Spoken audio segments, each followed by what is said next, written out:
Before I begin, let me give you a little background into my situation. My name is Bree. My husband Brian and I recently bought a house, our first. We were excited to get such a good deal on the place. A beautiful old Victorian with a big backyard, perfect for a 3-year-old son, Noah, to play in. It needed a little work, but we were willing to take on the task.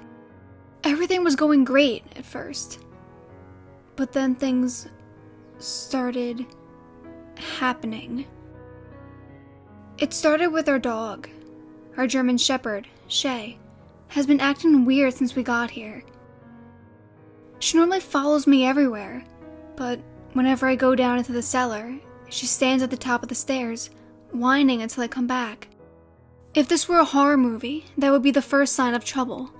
But since my husband and I consider ourselves to be 2 logical adults, we chalked it up to the fact that we were in a new place and figured she would get over it eventually.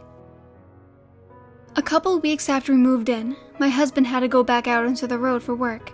He's a truck driver. He's normally only home on weekends, so it's just me and our son most of the time. The first night after he left, the power went out as I was getting ready for bed. The house was built in 1918, so the electrical system is kind of shoddy. No big deal, I thought. I grabbed a flashlight and headed down to the fuse box in the cellar. Shay followed me. When we got to the cellar door, she froze, and all the fur on her back stood up. She let out a deep, threatening growl that I've never heard from her before. I won't lie, that made me uneasy, but the power wasn't going to turn itself back on, so I took a deep breath and went down there. As I headed back to my bedroom, I heard a loud thud like something heavy had fallen and hit the floor. I went to the room and turned on the light. That's when I saw it. My statue of Virgin Mary that normally sits on a shelf surrounded by candles was laying on the floor across the room. The candles were undisturbed. It was as if someone had picked it up and threw it. It's probably worth mentioning that we're atheists and that was the only religious item in the house. It was a gift from my mother, who was a devout Catholic. I don't believe in ghosts or spirits, so my mind came up with some excuse as to how it could have happened, and I went to bed. A few days later, the weather was really nice, so I took Noah and Shay out to the backyard to play. There's a small wooden playhouse at the far corner of the yard that was there when we moved in. It was part of the reason we bought the place. I had left my cell phone in the house, so when I heard it started to ring, I went inside to grab it. I noticed that the call was coming from an unknown number. I tried to answer it, but whoever it was hung up before I could. I was only gone maybe 30 seconds when I heard my son screaming. My heart dropped and I ran back outside. Noah was sitting on the ground crying, his little knees scraped and bleeding. Shay was barking like crazy, her eyes fixated on the playhouse. I picked up my son and asked him what happened. "The mean girl pushed me," he said, wiping tears from his face. "Honey, there's no one else here. You must have tripped," I told him as I carried him to the house. "She's in there," he whispered, pointing to the playhouse. I looked over my shoulder, but didn't see anyone. Later on, after I put him down for his nap, I had this nagging feeling about what he had said, so I decided to go out to check the playhouse. I took Shay with me, but she refused to go within 10 feet of it. I opened the little red door and looked inside. On the walls were a bunch of crayon drawings that looked like they had been done by a child. I'll have to paint over that, I thought to myself.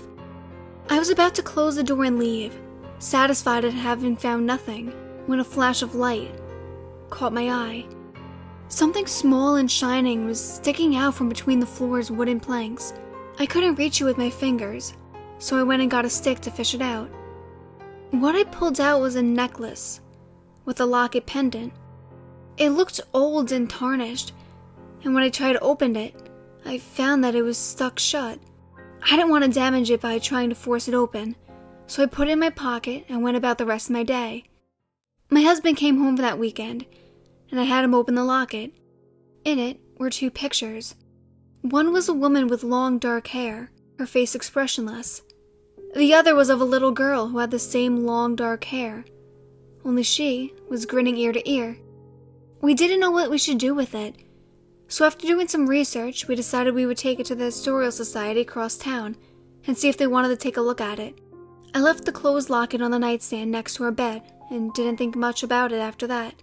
The following Monday, I took Noah over to my mom's for the night. I took a hot bath and then settled into bed with the book I had been reading. When I was ready to go to sleep, I reached over to the lamp on the nightstand to turn it off and noticed that the locket was open. Curious, I picked it up and examined it. The woman in the photo's eyes shifted to look into mine, then blinked.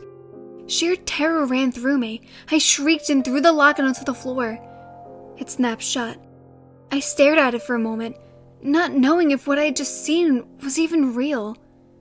I called my husband and he insisted that I was just tired, and probably imagined it. I still didn't want to pick it back up after that, so I kicked it out into the hallway. I locked the bedroom door behind me and went back to sleep. The next morning when I woke up, the first thing I noticed was the locket. It was inexplicably back on the nightstand. I checked the bedroom door and it was still locked. I decided then and there that I needed to get rid of the damn thing. I drove down to the Historical Society and was unpleasantly surprised when I read the sign on the door saying that they would be closed for the next month due to renovations. I didn't want to bring it back home with me, so I put it in their mailbox and left, figuring someone would find it and turn it in. I went to my mom's and picked up Noah. We stopped at the store to get groceries. When we got home, I brought in our bags and was putting things away when my son ran in the room. "Mommy, Mommy, look what I found!" he exclaimed happily. I turned to see what it was, and my blood ran cold. It was the locket. "Where did you get this?" I asked, realizing my hands were beginning to shake. "I found it on the porch. It's pretty. Here, Mommy, you have it." He thrusted his tiny hand out to give it to me. I took it and tried to feign a smile. But as soon as he left the room, I tossed the locket into the trash can with the same disgust I would have if I were throwing away a dead mouse that had succumbed to decon. I called my husband that night and told him what happened. "You really need to stop watching so many scary movies." He laughed. "I think they're starting to get to you." I started second-guessing myself. Maybe I was just being ridiculous. Maybe I had accidentally dropped the locket on my way out. Maybe I just imagined putting it in that mailbox. Thinking that made me feel a little better. Until what happened a week later.